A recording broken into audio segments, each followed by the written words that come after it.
Fala pessoal, tudo bem? Eu sou Alexandre Ambrosin e esse é o canal Apollo Fisioterapia e o vídeo de hoje nós vamos conversar um pouquinho sobre como fazer a titulação da PIP. Como eu chegar no meu PIP ideal?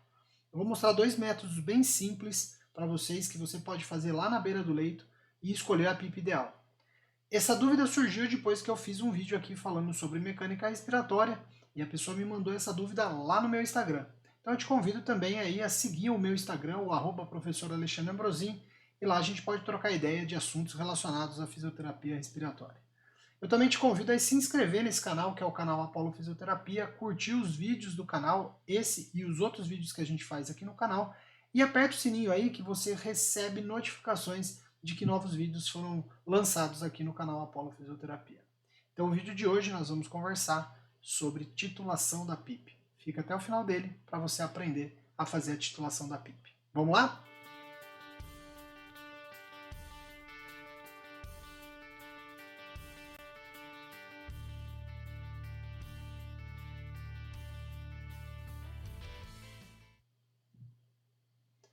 Bora lá então, pessoal, vamos falar um pouquinho aqui sobre titulação do PIP, né? Colocar a pressão respiratória positiva final, como que a gente chega na titulação, né? Na PIP chamada de PIP ideal.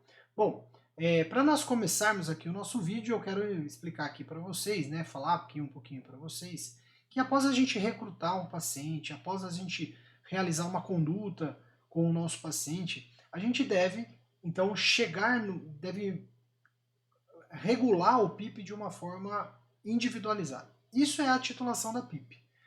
Obviamente que quando a gente fala de recrutamento, de titulação, existem outros debates a serem feitos, mas pacientes que, mesmo aquele paciente que não é um paciente com SARA, pode se beneficiar da gente escolher um PIP individualizado ali para ele. E existem formas bastante complexas da gente escolher a PIP ideal, né? Eu poderia usar métodos mais sofisticados, como a impedância elétrica, né?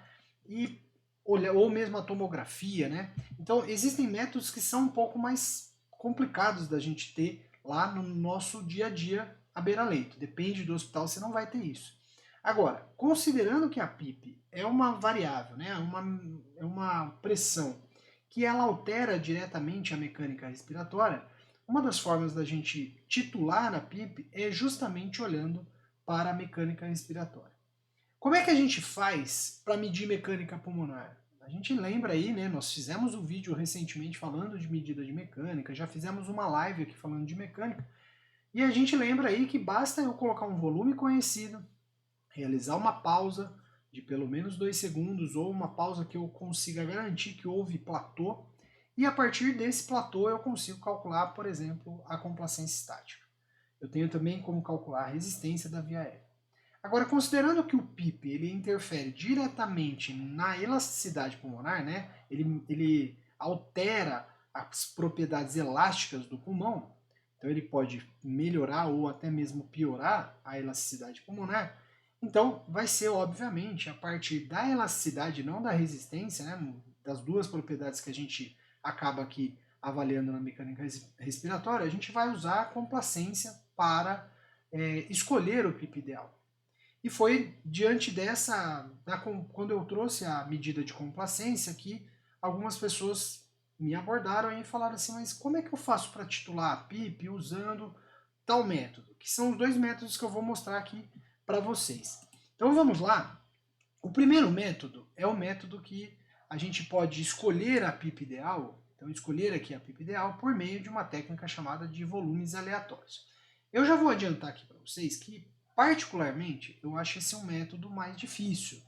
Ele é um método difícil, vocês vão ver por quê. Porque a gente acaba tendo que usar volumes muito baixos, né? E que isso, se o meu paciente não estiver, que é o primeiro item desse slide, ó, sedado ou sem drive respiratório nenhum, muito dificilmente a gente vai conseguir fazer a medida, né, a escolha do PIP ideal por meio desses volumes aleatórios, né, por essa técnica.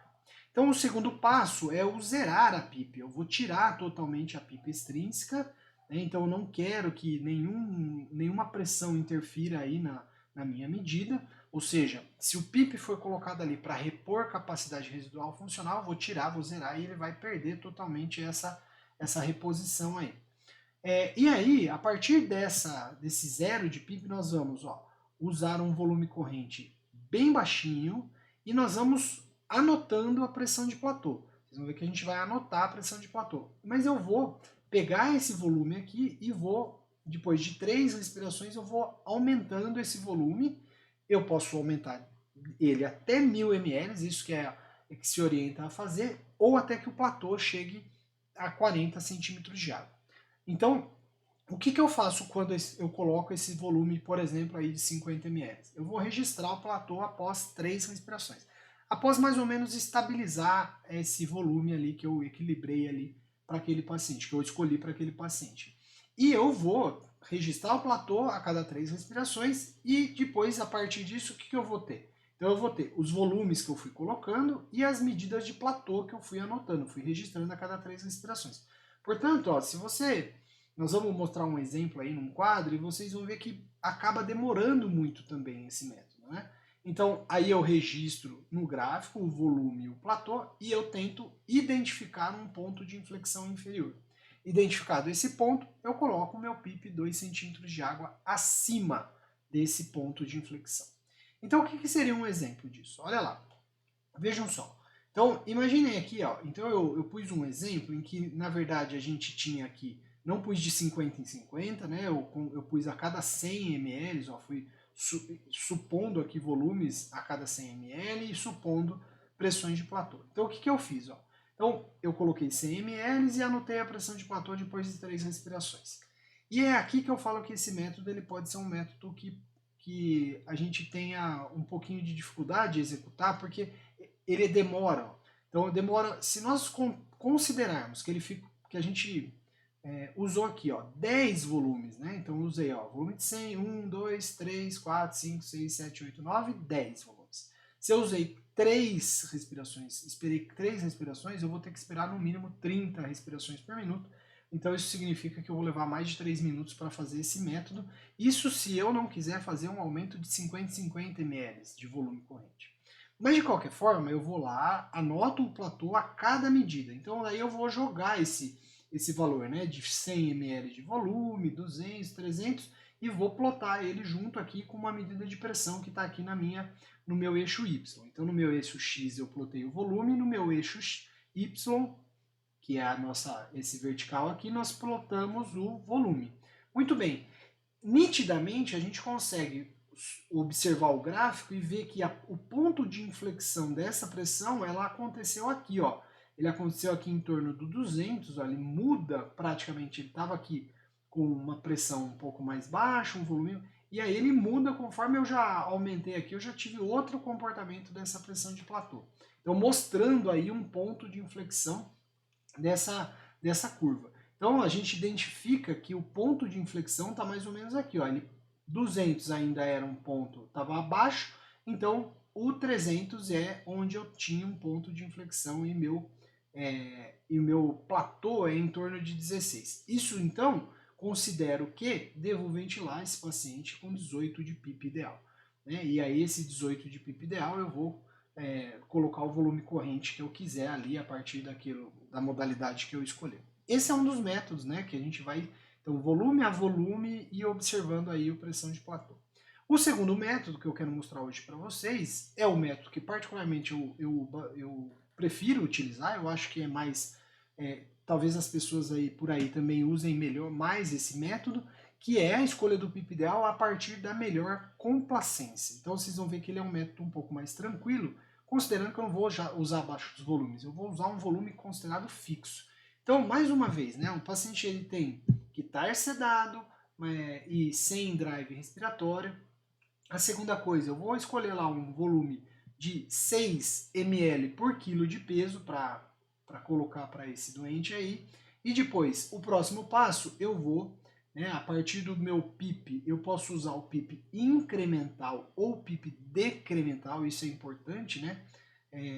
O método da melhor complacência, ele vai ter que, então, a gente vai olhando aqui no caso, usando o PIP incremental de 2 a 3 centímetros de água, e mais uma vez vou registrando a pressão de platô. Então o volume agora não é aleatório, é fixo, e a pressão de platô eu vou registrando.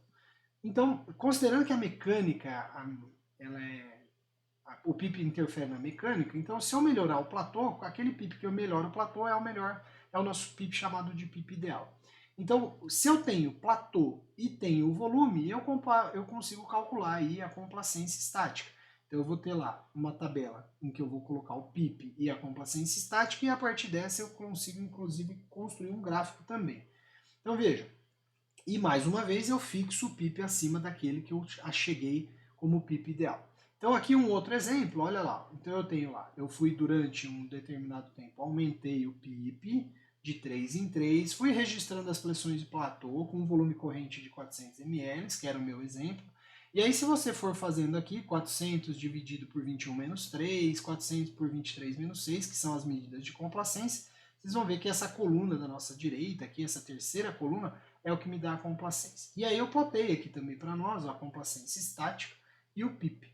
E a hora que, então, e agora aquilo eu vou colocar o PIP que eu fui colocando e qual foi aquele que gerou a melhor complacência. Então a gente viu aí que a melhor complacência, ele tá aqui em torno de 15 de PIP, né? Tá, é a melhor complacência, portanto, nós teríamos aí um PIP ideal de 17, colocaram um PIP ideal de 17, tá bom?